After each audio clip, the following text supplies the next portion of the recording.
This video was brought to you by Preform Perform. Want to be able to make a video similar to this one? Preform Perform can build you a computer optimized for video editing. Visit at preformperform.com. But before you do that, enjoy the video. A final boss tends to be a game's last kiss goodbye. But will that kiss be tender or the kiss of death? I'm GamingTopTen, and I'm counting down my top 10 greatest final bosses. By final boss, I mean the last relatively difficult enemy that you face in the game before the credits roll. Some games have the last enemy be someone or something that you hit a few times no problem. That doesn't count here. Final bosses tend to be spoilerific, so what I'm going to do is that at the beginning of each number, I'm going to say what game it's from. If you've seen the final boss or you simply don't care, keep on watching, otherwise you can skip on to the next one. Theoretically, you could get the entire list just by watching the first 5 seconds of each section. I mean, I can't stop you.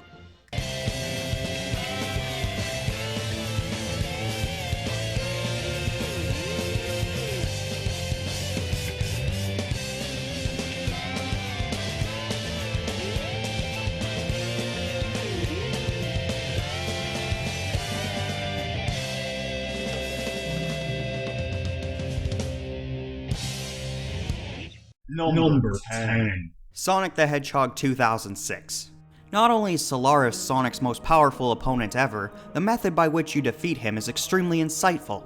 Solaris exists in 3 different time periods at once. The past, 10 years ago, at the beginning of the Solaris project, the present, and the future that was ruined by Iblis. The objective is to destroy all 3 of them at once. Shadow, being in the past from roughly 50 years ago, fights Solaris in the past. Sonic is of this time and lives in the moment, so he fights in the present. Silver, being from the future, fights Solaris in the future. Existing in the 3 periods simultaneously, time has no meaning for Solaris, and as a result, damage done by Silver can help Sonic and Shadow. The fight is challenging and the music is godly, with the final phase theme being one of the best songs ever put into a Sonic game. If there's just one problem with the boss fight, it's that you technically don't defeat Solaris and the characters use some time travel mumbo-jumbo to prevent him from existing.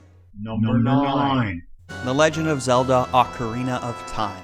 One of the best aspects of this fight is that Navi has no idea how to defeat Ganondorf after helping you all this way, so you've got to figure it out on your own. It turns into an onslaught of ping-pong, light arrows, and Master Sword slashes. After the first phase of the fight, Ganondorf vomits from exhaustion, or, in the Collector's Edition, coughs up blood.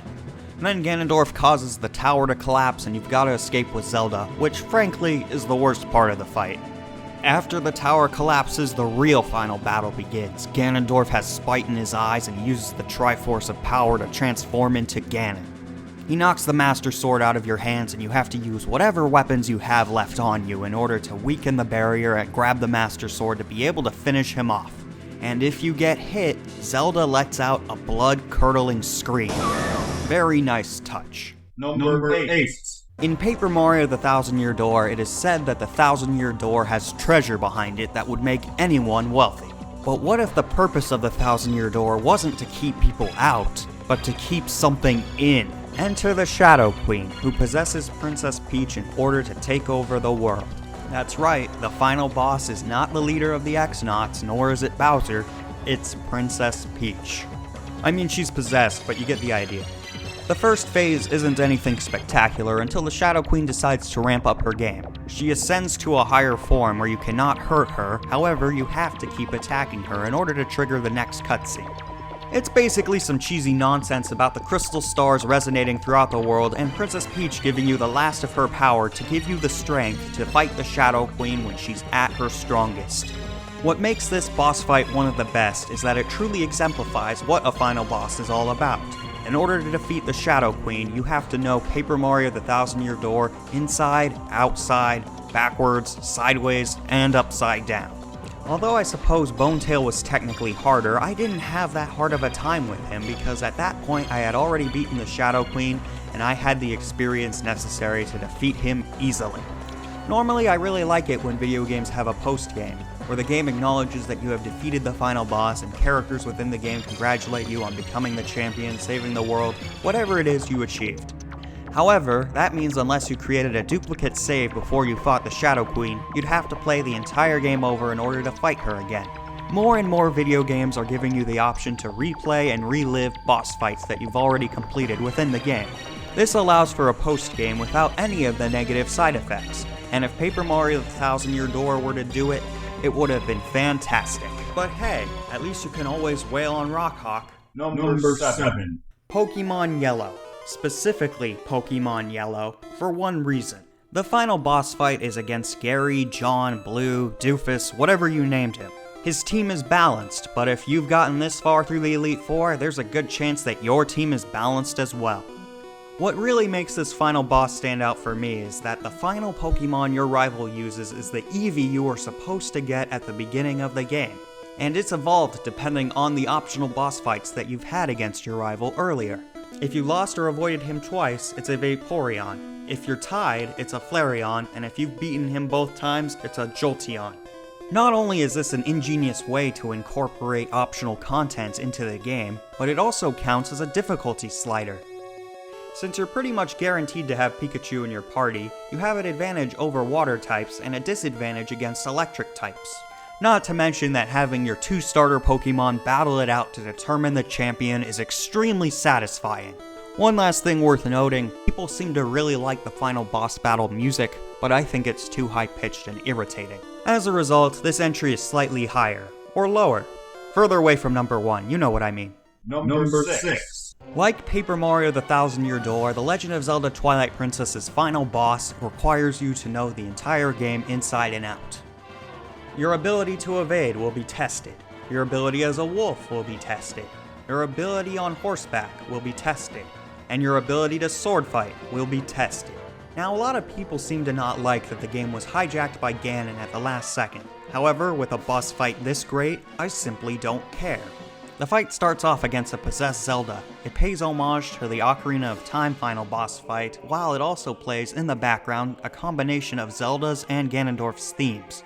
Then you fight beast against beast, Midna appears to have died, and you chase Ganondorf on horseback while Zelda steadies her aim. Then it's mano a mano against Ganondorf, unless you decide to use the fishing rod to distract him, which I think is a pretty funny Easter egg. Not to mention that it ends with a killing blow reminiscent of The Legend of Zelda Wind Waker's final boss. While it isn't the single greatest boss fight ever made, it can become aggravating if Zelda misses her arrow for the 20th time. It certainly is the boss fight that best utilizes the idea of different phases for a boss battle. Number 5. Guitar Hero 3 ends with you playing the guitar against the devil in a battle for your soul. How cool is that?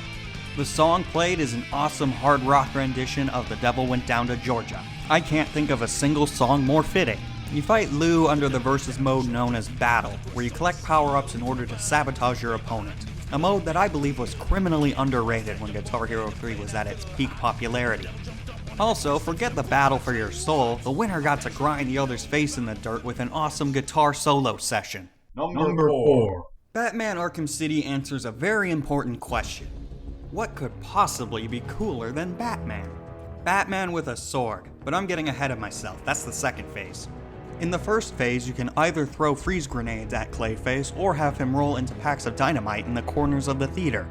Variety like this helps keep boss fights interesting.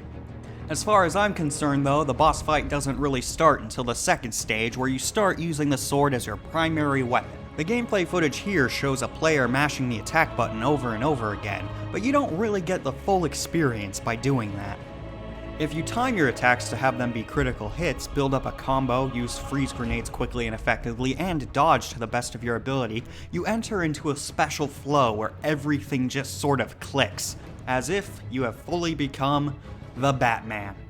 The final boss fight needs to feel like a satisfactory conclusion, and the fight against Clayface in Batman Arkham City does this in spades. Number 3. Metroid Prime. As you can tell by a few entries, it's great when a boss fight asks as much of you as possible. Fighting the Metroid Prime, I realized just how much the game was asking of me. I had to know the properties of all 4 different beams and their locations on the C-stick like it was the back of my hand.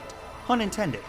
While the second phase of the fight has a stronger and darker atmosphere, I strongly prefer the first one based off of how difficult it is. The second phase of the boss fight pretty much entailed nothing more than sitting in a pool of Phazon and then firing at the Metroid Prime. Meanwhile, the first phase of the Metroid Prime requires you to know all of Samus's abilities and to use all of your wit. If the second phase were as good as the first one, there is absolutely no doubt in my mind that Metroid Prime would have nabbed the #1 spot by a significant margin. Oh well, c'est la vie. Number 2. Chrono Trigger is unique because you can fight the final boss at just about any point in the game. As a result, Lavos' first phase is simply a boss rush of all the previous bosses of Chrono Trigger. It's a necessary evil as a rite of passage to make sure that you're worthy of knowing the truth about Lavos. The second phase is pretty straightforward. You attack Lavos as he tanks. Here it's preferable to fight him at the underwater palace where he's twice as powerful. Once you beat that section, you have to go inside of his shell and destroy the core. Enter Phase 3, where he starts doing a metric ton of damage. You've got to defeat his arms before you can do any significant damage to his head. And the music at this point lets you know that the entire world is at stake. If you defeat Phase 3 while having Luca in your party, you can hear her hypothesis on how Lavos became the way he is. And then comes the chilling conclusion. You fight Lavos across all of time. His moveset changes depending on what point of time you are currently fighting him in. The music is phenomenal, but with it being Chrono Trigger, that's expected.